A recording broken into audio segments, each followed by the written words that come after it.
जय श्री कृष्ण दोस्तों। आज फिर एक नई वीडियो के साथ आप सभी का स्वागत करती हूँ। तो कार्तिक पूर्णिमा के दिन गंगा जी का नहान या गंगा जी में स्नान दान आदि का विशेष महत्व माना गया है।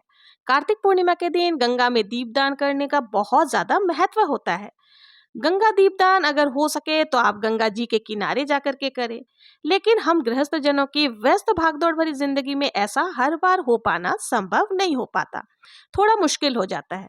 तो ऐसे में हम घर पर रहकर ही गंगा दीपदान कैसे करेंगे, किस समय करेंगे, हमें इस दीपदान को किस प्रकार से करना है, गंगा दीपदान की संपूर्ण जानकारी और विधि मैं आज की वीडियो में आप सभी से शेयर करने वाली हूँ। तो वीडियो को अंत तक जरूर से देखें और घर पर ही गंगा स्नान का पुण्य प्राप्त करें। तो देखिए, कार्तिक पूर्णिमा के दिन आपके घर में जहां भी खुला स्थान है, जहां से थोड़ा भी आकाश दिखाई दे, चाहे वो बालकनी हो, छत हो या आपके घर की आंगन हो, वहां पर जहां आपको सुविधाजनक लगे वहां पर आप साफ सफाई कर लें। सफाई कर लेने के बाद देखिए, हमें गाय का गोबर से या फिर मिट्टी से चौक लगा लेना है। इससे क्या होता है कि आसपास की जो जमीन है वो पवित्र हो जाती है। अगर आपको गोबर या मिट्टी ना मिले तो आप गेरू जो होता है लाल मिट्टी, उससे भी चौक लगा सकते हैं। तो यहाँ पर मैंने गेरू से चौक बना लिया है और देखिए, थोड़ा बहुत आपको सजावट जरूर से कर लेनी चाहिए, क्योंकि हम गंगा मैया को स्थापित करने जा रहे हैं तो हमें बहुत ही सुंदर तरीके से सजावट कर लेनी है। तो बहुत विशेष आकृति की जरूरत नहीं है, जैसा आपको आता है। तो यहाँ पर मैंने चावल का आटा भिगो करके, जो चावल होता है उससे रंगोली बना ली है। अब थोड़ा सा आटा लेकर के इस प्रकार से आप किनारे किनारे में जिगजैग आदि बना करके रंगोली बना सकते हैं। अब देखिए, चौक जो है विशेष करके हल्दी और आटे से ही पूरा जाता है, तो यहाँ पर आप बहुत ही अच्छी तरीके से चौक पूर लें। अब देखिए, दीपदान जो है ना, वो आप चाहे तो तुलसी जी का गमला जहाँ है वहां पर भी चौक पूर करके कर सकते हैं, और नहीं तो बैल्कनी या छत पर भी आप कर सकते हैं। बहुत ही शुभ रहता है।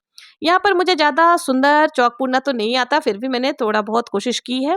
अब हमें यहाँ पर देखिए, शुभ लाभ लिख लेना है या फिर स्वास्तिक आप बना सकते हैं। आटे से ही आप स्वास्तिक जरूर से बना लें। और देखिए, स्वास्तिक जो हम बना लेंगे उसमें हमें क्या करना है, फिर थोड़ी सी हल्दी लेकर के जरूर से उसमें डाल देना है। तो यहाँ पर मैंने जो स्वास्तिक बनाई है उसके ऊपर थोड़ा थोड़ा हल्दी डाल दूंगी, और जो रंगोली साइड साइड में बनाई है उसमें भी थोड़ा थोड़ा आपको हल्दी डाल देना। तो इस तरह से देखिए, हमारा चौक पूर्ण हो गया है और हमने यहाँ पे शुभ चिन्ह भी बना ली है। अब हमें क्या करना है, एक शुद्ध पात्र लेना है। आप पात्र चाहे तो पीतल का, तांबे का, किसी भी धातु का आपको एक पात्र लेना है। मैंने यहाँ पर जो है परात ली है। परात को बहुत ही शुद्ध माना जाता है, तो यहाँ पर परात ले लिया है। हमारे घर के सबसे शुद्ध जो पात्र माने जाते हैं ना, वो परात ही मानी जाती है। अब हम इस परात में ही गंगा जल डालेंगे। छोटी सी गंगा जी हमें बना लेना है। तो आप थोड़ा सा पहले गंगा जल डालें और उसके बाद आपको शुद्ध जल लेकर के इस परात को भर लेना है। तो यहाँ जो गंगा जी है, ये गंगा जी के तट को बहुत ही सुंदर से हमने चंदन, हल्दी, रोली आदि से सजा लिया है। अब हमें क्या करना है, सबसे पहले गंगा जल हमने डाल लिया, परात को शुद्ध जल से भर लिया है। अब हमें किसी देवी देवता का जब हम पूजन करते हैं तो सबसे पहले उन्हें शुद्ध करना होता है, या मतलब भावपूर्ण स्नान कराना होता है। अब गंगा जी को हम क्या ही स्नान कराएंगे, जबकि गंगा जी तो पूरी दुनिया को स्नान कराती है और सबके पापों को धोती है। इतनी पवित्र और पावन है हमारी गंगा मैया। तो यहाँ पर सबसे पहले हम गंगा मैया को जल के छींटे लगा लेंगे। उसके बाद फिर हम वस्त्र आदि का कलावा आदि समर्पित कर देंगे। इसके बाद चंदन, थोड़े से तिल रख करके हमें यहाँ पर दीपक प्रज्वलित कर लेनी है, यानी कि हम लोग तिलों का आसन देते हुए गंगा मैया के तट पर दीपदान कर लेंगे। इसके साथ ही देखिए, किसी भी देव वृक्ष के जो है ना पत्ते हमें लेने हैं। पत्ते आप 5, 7, 11 की संख्या में ले सकते हैं, 108। और पत्ते जैसे किसी भी देवीय वृक्ष, जो पूजनीय वृक्ष होते हैं, पीपल हो गए, केले के वृक्ष हो गए, इस प्रकार के बेलपत्र हो गए, तो उस तरह के पत्ते आपको लेना। उसके ऊपर ही हमें बाती रख करके दीपदान करनी होती है। तो यहाँ पर हमने जितने भी पत्ते लिए, जो भी आपको आसानी से मिल जाए उनका प्रयोग आप कर सकते हैं। सभी पत्तों के ऊपर हमने घी में डुबोए हुए जो है बाती लगा ली है। अब यहाँ पर देखिए, आप नहीं है घी तो आप तिल का भी प्रयोग कर सकते हैं। सभी दीपक जो हमने बनाए हैं पत्तों के ऊपर, उस पर हमें रोली, चंदन आदि लगा देनी है, और साथ ही थोड़ा सा भोग भी हमें समर्पित जरूर से कर देना है। जो भी भोग समर्पित आप कर सकते हैं मीठे का। तो यहाँ पे मैंने गुड़ का भोग लगा दिया है। और तिल आपको जरूर से इस दिन डालना है, क्योंकि तिल का प्रयोग बहुत ही शुभ माना जाता है। दीपदान को आप देखिए, अंधेरे में ही आपको करना होता है, क्योंकि दीपदान का अर्थ ही होता है कि अंधेरे में प्रकाश फैलाना। तो देखिए, आप चाहें तो ये दीपदान ब्रह्म मुहूर्त में भी कर सकते हैं, यानी कि सूर्योदय से पहले, या फिर शाम को सूर्यास्त के समय, जब अंधेरा हो जाए तब आप ये दीपदान कर सकते हैं। तो यहाँ पर हमने दीपक प्रज्वलित कर लिया। अब हमें देखिए भोग प्रसाद समर्पित करना। गंगा मैया को आप कुछ भी भोग लगा सकते हैं, बताशे का भोग लगा दें, मिश्री का भोग लगा दें या फिर गुड़ का भोग लगा दें, चीनी का भोग, कुछ भी आप भोग स्वरूप समर्पित कर सकते हैं या फलों का भी भोग लगा सकते हैं। अब हमने जो पत्तों पर बाती बनाई है, दीपक बनाया है, उसको हमें जो है प्रज्वलित कर लेनी है।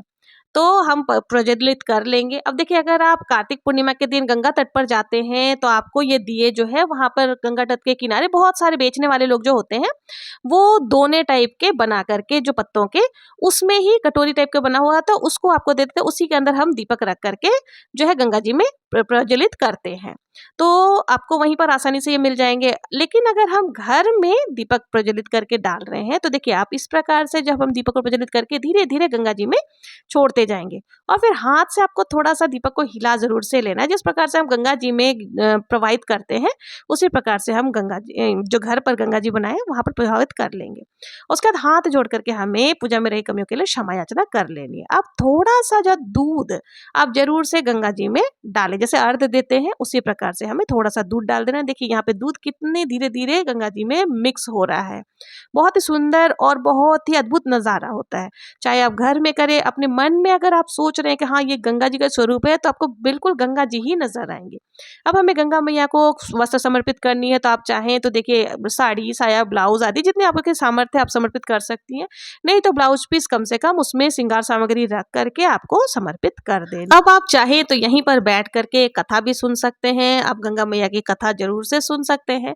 अगर आप पूर्णिमा के दिन ये कर रहे हैं तो आप सत्यनारायण प्रभु की कथा सुन सकते हैं और नहीं तो गंगा मैया की कहानी सुन सकते हैं। गंगा मैया की जो कथा है वो आपको मेरे चैनल पर मिल जाएगी, वहां से आप सुन सकते हैं। यहाँ मैं कथा सुनाऊंगी तो वीडियो काफी लंबा हो जाएगा। इसके बाद हमें पूरी विधि विधान से पूजन आदि कर लेनी है। फिर हमें बहुत ही प्रेम पूर्वक आरती कर लेना है। आरती करने के बाद देखिए जो भी आपने श्रृंगार सामग्री आदि चढ़ाई है वो किसी भी ब्राह्मण को हम दान स्वरूप दे सकते हैं। जो भी दक्षिणा आदि चढ़ाए थे वो हम ब्राह्मण को दान स्वरूप दे सकते हैं। तो इस प्रकार से हम बहुत ही आसानी से गंगा दीपदान घर पर भी कर सकते हैं, गंगा जी का पूजन कर सकते हैं। अब देखिए घर पर रहकर ही कार्तिक पूर्णिमा के दिन देखिए जब आप सुबह स्नान करेंगे तो स्नान के जल में आप थोड़ा सा गंगा जल अगर मिश्रित कर लेते हैं और उसी जल से अगर स्नान करते हैं तो जितना पुण्य आपको गंगा स्नान से प्राप्त होता है उतना ही पुण्य आपको इस जल से स्नान करने के बराबर ही प्राप्त होता है। इसके बाद हाथ जोड़कर गंगा मैया से ऐसे प्रार्थना कर लेंगे कि माँ हम पर हमेशा अपनी अनुकंपा बनाए रखें, जीवन में बुरे विचारों और पापों से हमेशा दूर रखें, ऐसी कृपा दृष्टि मुझ पर और मेरे पूरे परिवार पर बनाए रखें, हमारा जीवन आचार विचार शुद्ध और पवित्र रहे। तो इस प्रकार से गंगा मैया से प्रार्थना कर लेना है। तो दोस्तों बहुत ही आसानी से आप घर पर भी गंगा स्नान, गंगा पूजन और गंगा जी को अवतरित करके गंगा पूजन कर सकती हैं। आपको उतने ही पुण्य फल की प्राप्ति होगी। आप लोगों को मेरी ये पूजा विधि कैसी लगी कमेंट में जय गंगा मैया जरूर से लिखें। और देखिए गंगा जी के तट पर 365 पाती का दीपदान किस प्रकार से करते हैं उसका वीडियो भी मेरे चैनल पर है, आप वहां से देख सकते हैं। अगर आप लोगों को ये गंगा पूजन की सरल पूजा विधि पसंद आई हो तो प्लीज मेरे चैनल को लाइक, शेयर एंड सब्सक्राइब करना ना भूलें। मिलते हैं नेक्स्ट वीडियो में किसी और पूजा विधि के साथ। तब तक के लिए जय श्री कृष्णा, जय मां गंगा।